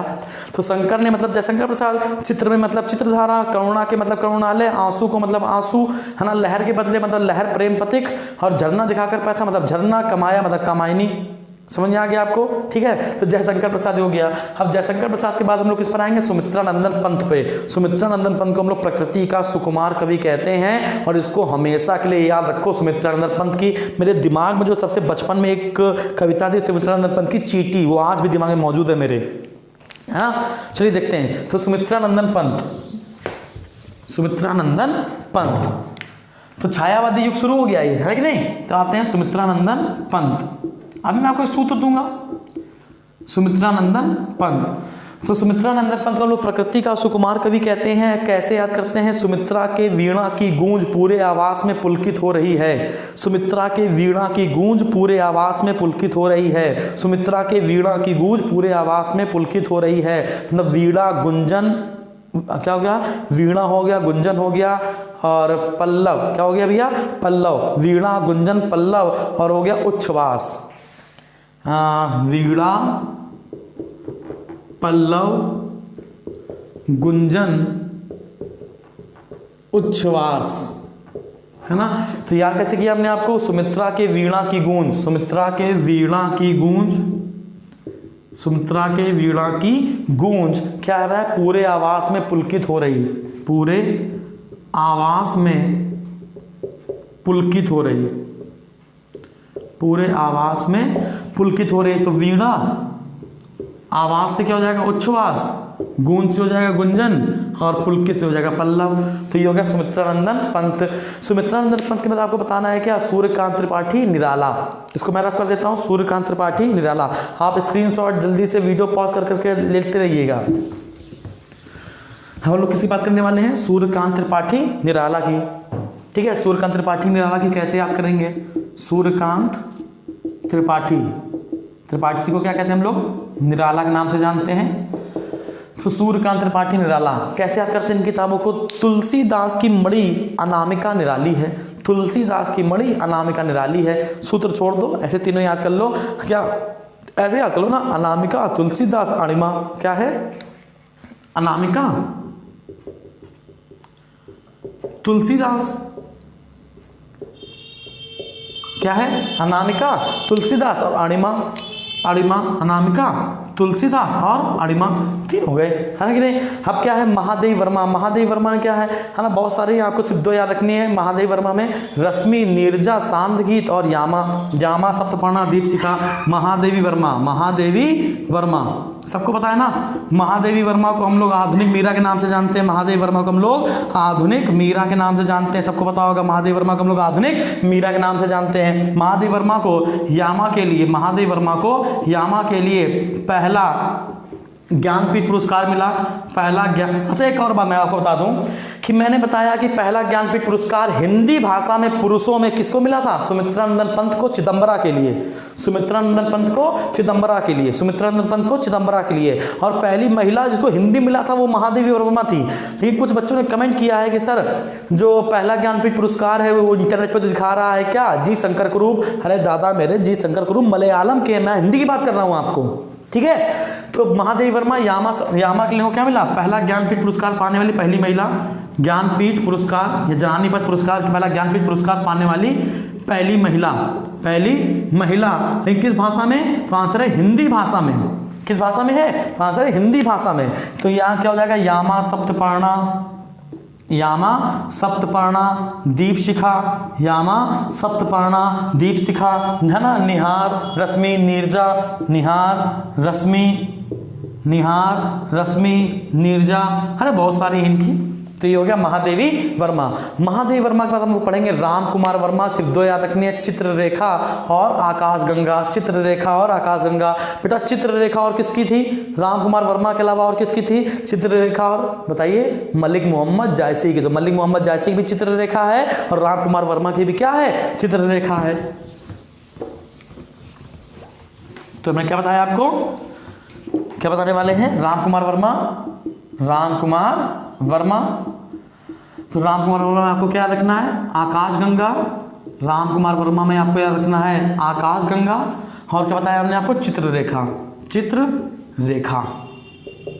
ठीक है ना। तो ये हो गया है ना, हमने क्या पढ़ा, ये हो गया छायावादी युग के प्रमुख कवि। कैसे याद करेंगे, महादेव, महादेव मतलब शंकर, महादेव मतलब शंकर है ना, शंकर के बगल में कौन, राम जी है ना, और राम के नीचे कौन, सूर्य भगवान। तो महादेव, शंकर, राम और सूर्य ने सुमित्रा को छाया में आशीर्वाद दिया। कैसे याद रखेंगे, महादेव का मतलब शंकर, महादेव का मतलब क्या हो गया, शंकर, महादेव मतलब शंकर, शंकर और राम, ऐसे याद कर लो। महादेव मतलब शंकर, शंकर और राम ने, शंकर और राम ने सूर्य, शंकर और राम ने है ना सूर्य और सुमित्रा को, सूर्य और सुमित्रा को छाया में आशीर्वाद दिया, छाया में आशीर्वाद दिया, है ना। काफ़ी लंबा वीडियो जा रहा है, आप लोग भी परेशान हो गए होगे, कितना पढ़ाएंगे भाई, है ना। पढ़ते रहो चुपचाप, पेपर लगाया ना फेल हो जाओगे, क्या मतलब है इसका। तो राम कुमार वर्मा की क्या थी, आकाशगंगा और चित्ररेखा। छायावादी युग के सभी कवि याद करने हैं आपको। महादेव मतलब कि महावीर, महादेव मतलब कि जल्दी बताइए, महादेव मतलब शंकर, महादेव से क्या, महादेवी वर्मा, शंकर से जयशंकर प्रसाद, राम से क्या हो जाएगा, राम कुमार वर्मा, सूर्य मतलब सूर्यकांत त्रिपाठी निराला, सुमित्रा मतलब सुमित्रानंदन पंत, और छाया मतलब छायावादी युग, है ना। तो उन्होंने भारतेंदु युग कवर किया। इसके बाद भारतेंदु युग के बाद कौन सा युग आता है, भारतेंदु युग के बाद कौन सा आता है, द्विवेदी युग कवर किया, छायावादी कवि किया। अब छायावादी के बाद अगला क्या करना है हम लोगों को, छायावादी के बाद अगला करना है, जल्दी बताइए कौन सा, प्रगतिवादी। प्रगति के साथ में प्रयोग करेंगे तो नई कविता बनेगी। हम लोग को क्या करना है, प्रगतिवादी कवि देखने हैं। एक ही साथ सब पढ़ के निकलो जल्दी जल्दी। अब क्या करना हम लोग को, प्रगतिवादी युग के देखने, प्रगतिवादी युग, प्रगतिवादी युग। तो प्रगतिवादी युग में कौन कौन से आपको याद रखने, पहले तो इतना समझ लीजिए प्रगतिवादी युग में कौन कौन से हैं। तो प्रगतिवादी युग में आपको पढ़ना है नागार्जुन, क्या पढ़ना है, नागार्जुन। नागार्जुन के बाद है ना केदारनाथ अग्रवाल, क्या रखना है, केदारनाथ अग्रवाल। अब इस प्रगतिवादी युग में भी आपको दो चीज़ें, दो लोग कॉमन मिलेंगे, है ना, दो लोग कॉमन मिलेंगे। वो आपको छायावादी युग में भी मिले थे और वो आपको प्रगतिवादी युग में भी मिलेंगे। एक होगा सुमित्रानंदन पंत और एक होंगे सूर्यकांत त्रिपाठी निराला, है ना। यहाँ पर सूर्यकांत त्रिपाठी निराला की बस चीज़ें बदल जाएंगी, है ना, जो किताबें हैं वो बदल जाएंगी। एक होगा युगवाणी और एक होगा ग्राम्या, और सूर्यकांत त्रिपाठी किताब बदल जाएगी, कुकुरमुक्ता आ जाएगी, याद रखिएगा, है ना। कई बार पेपर में आया कुकुरमुक्ता किसकी है, तो सूर्यकांत त्रिपाठी निराला की है। तो प्रगतिवादी युग में आपको चार मैं बता देता हूं क्या। पहला आपको याद रखना है नागार्जुन, पहला क्या रखना है, नागार्जुन, है ना, नागार्जुन। अब कौन कौन सी हैं, युगधारा, सतरंगों पंखों वाली, प्यासी पथराई आंखें, है ना, क्या है जल्दी बताइए क्या, प्यासी पथराई आंखें, प्यासी पथराई आंखें, प्यासी पथराई आंखें, ये पहला समझ में आ गया। दूसरा क्या है, सतरंग पंखे वाली, सतरंग पंखों वाली, सतरंग पंखों वाली, ये दूसरी हो गई। तीसरा क्या रखना है, युगधारा, क्या रखना है, युगधारा। तो ये हो गया क्या, नागार्जुन की। नागार्जुन के बाद क्या है, सुमित्रानंदन पंत, क्या है, सुमित्रानंदन पंत, सुमित्रानंदन पंत, है ना। यहाँ पे इन्होंने एक किताब लिखी होगी क्या, युगवाणी और ग्राम्या, क्या लिखी होगी, युगवाणी और ग्राम्या। तीसरा क्या रखना है, सूर्यकांत त्रिपाठी निराला, निराला जी की है क्या रखनी है, क्या, कुकुरमुक्ता, क्या रखनी है, कुकुरमुक्ता, है ना। और लास्ट में आपको क्या रखना है, केदारनाथ अग्रवाल, क्या रखना है, केदारनाथ अग्रवाल, केदारनाथ अग्रवाल। अभी सूत्र बताएंगे हम आपको। केदारनाथ अग्रवाल की किताबें कौन सी है, फूल नहीं रंग बोलते हैं और नींद के बादल, फूल नहीं रंग बोलते हैं, फूल नहीं रंग बोलते हैं, और अगला क्या है, नींद के बादल, नींद के बादल। अगर ये सब हमको याद हो सकता है, अगर हमको ये से भी याद हो सकता है तो आपको भी याद हो सकता है। हमारे पास जो दिमाग है वही आपके पास दिमाग है, बैठ के एक दिन पढ़ लो, सूत्र की याद ही नहीं रहेगा। हालांकि मैं जो है आपको याद कराने के लिए सूत्र देखने पड़ते हैं, वरना कुछ मतलब नहीं है, ऐसे लाइन से सब कुछ याद होता है, ठीक है ना। तो केदारनाथ अग्रवाल हो गए, सूर्यकांत त्रिपाठी निराला हो गए, सुमित्रानंदन पंत हो गया, नागार्जुन हो गया। नोट्स अच्छे से बनाइएगा, इतना हो गया। अब इसके बाद देखेंगे क्या, शिव मंगल सिंह सुमन, याद रहना। अगला क्या होगा, चौथे हो गए, चार हो गए, एक और याद रखना है क्या, शिव मंगल सिंह सुमन। सुमन की आगे किताबें याद रखनी है। सुमन के गाने के विश्वास से प्रलय आया, हिलने लगा सब कुछ, क्या है, सुमन के गाने के विश्वास से प्रलय आया और हिलने लगा सब कुछ। यानी किताबें कौन कौन सी हो जाएंगी, शिव मंगल सुमन से हो जाएगा सुमन, के गाने से मतलब जीवन के गान, विश्वास से मतलब विश्वास बढ़ता ही गया, प्रलय आया का मतलब प्रलय सजन, और हिलने लगा सब कुछ मतलब हिल्लोल हो गया, हिल्लोल। ठीक है, चलो वापस आते हैं। ठीक है, तो पहले इसको बता देते हैं हम आपको, फिर इसको बता देते हैं और लिख देते हैं, लिख देते हैं जल्दी से। केदारनाथ के बाद क्या है, शिव मंगल सिंह सुमन। क्या है, शिव मंगल सिंह सुमन, शिव मंगल सिंह सुमन। ठीक है ना। अब क्या है, पहले तो हम सूत्र लिखते हैं। क्या सूत्र क्या है, सुमन के गाने के विश्वास से। क्या है, सुमन के गाने के विश्वास से, सुमन के गाने के विश्वास से प्रलय आया, प्रलय आया और हिलने लगा सब कुछ, और हिलने लगा सब कुछ, हिलने लगा याद कर लो बस। तो सुमन का मतलब शिवमंगल सिंह सुमन, गाने के मतलब क्या हो जाएगा, गाने क्या हो जाएगा, जीवन के गान, जीवन के गान, है ना। विश्वास से क्या हो जाएगा, विश्वास है, विश्वास बढ़ता ही गया, विश्वास बढ़ता ही गया, किताबें हैं सब, बढ़ता ही गया, रचनाएं हैं, है ना। प्रलय आया का मतलब क्या होगा, प्रलय सृजन, प्रलय सृजन। अगला क्या है, हिलने लगा मतलब कि हिल्लोल, हिलने लगा मतलब क्या होगा, हिल्लोल। इतनी बात समझ में आ रही है। ठीक है, तो ये हो गया क्या, शिव मंगल सिंह सुमन की रचनाएं, है ना। अब छठा क्या रखना है, छठा आपका एक और है, प्रगतिवादी युग में कौन, रागेय राघव। क्या है, रागेय राघव। सूत्र कैसे बनेगा, राघव और पांचाली के दीपक खंडहर में हावी हैं, है ना। तो यहाँ लिख दें क्या हम आपको, रागेय राघव। क्या है, रागेय राघव। अभी सूत्र लिखते हैं, पहले किताब लिख लेते हैं जल्दी से। हमने क्या बताया किताब में क्या है, रागे राघव क्या होगी, रागे राघव क्योंकि पहली होगी पंचाली, फिर राह के दीपक, क्या आ गया, पंचाली। अगला क्या होगा, राह के दीपक, पंचाली कौमा राह के दीपक। अगला क्या हो जाएगा, अजय खंडहार, अजय खंडहार, अजय खंडहार। अगला क्या होगा, अजय खंडहार के बाद मेधावी, क्या हो जाएगा, मेधावी, मेधावी। याद कैसे करते हैं, राघव और पांचाली के दीपक खंडहर में हावी हैं, है ना। मेधावी मतलब कि हावी, है ना। तो क्या बताया हमने, बताया राघव, क्या बताया, राघव और पांचाली के दीपक, राघव और पांचाली के दीपक खंडहर में हावी हैं, खंडहर में हावी है। समझ में आ गया। तो राघव और पंचाली दीपक खंडहर में हावी हैं। तो राघव मतलब कि रागे राघव, पंचाली मतलब पंचाली, दीपक मतलब कि राग के दीपक, हाँ, खंडहर मतलब अजय खंडहर, और हावी मतलब मेधावी। हो गया, ये सूत्र समझ में आया आपको। हाँ, इंपॉर्टेंट क्या है, प्रगतिवादी युग के प्रमुख कवि कैसे याद किए जाएं। तो प्रगतिवादी युग के प्रमुख कवि हमने आपको 6 याद करवाए हैं, छइयों को छइयों आपको बता देंगे। क्या, राघव की सुमित्रा को, राघव की सुमित्रा को केदारनाथ के निराले, है ना, राघव की सुमित्रा को केदारनाथ के निराले शिव के नाग ने, है ना, क्या बताया हमने आपको, राघव के सुमित्रा को केदारनाथ के निराले शिव के नाग ने गति से काटा।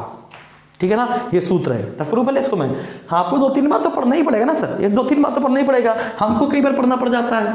ठीक है ना, तब कहीं आके क्या, लोहा तप के, लोहा तप के कुछ ना कुछ बनाता है, तो आपको तपना तो पड़ेगा ही। इतना मत तपोगे मर जाओ, है ना, लेकिन इतना भी तपोगे पेपर निकल जाए। क्या हमने बताया आपको, राघव, क्या बताया हमने आपको, सूत्र क्या था, राघव की सुमित्रा को केदारनाथ के, राघव की सुमित्रा को केदारनाथ के, केदारनाथ जानते महादेव, है ना। तो राघव की सुमित्रा को केदारनाथ के निराले, निराले शिव जी निराले थे ना, निराले शिव के नाग ने प्रगति से काटा, नाग ने प्रगति से काटा, है ना। कैसे याद होगा, राघव मतलब राघव रागे, सुमित्रा मतलब सुमित्रानंदन पंत, केदारनाथ सूर्यकांत त्रिपाठी निराला, है ना, निराले शिव, शिव क्या हो जाएगा, शिव मंगल सिंह सुमन, नाग नागार्जुन, प्रगति मतलब प्रगतिवादी युग,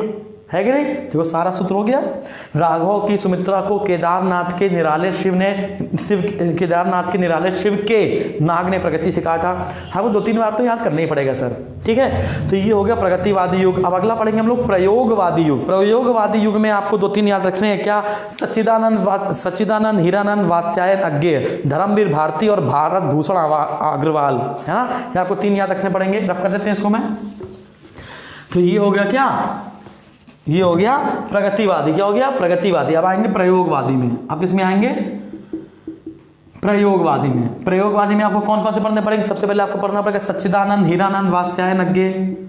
सच्चिदानंद, हीरानंद, वात्स्यायन कहते क्या है? अज्ञेय उपाधि हो गई, है ना। किताबें कैसे याद करेंगे? किताबें याद करने के लिए आपको रखना पड़ेगा आलम धनुष से घास पर अजय है। आलम धनुष से घास पर अजय है। क्या है? आलम धनुष से, आलम धनुष से घास पर,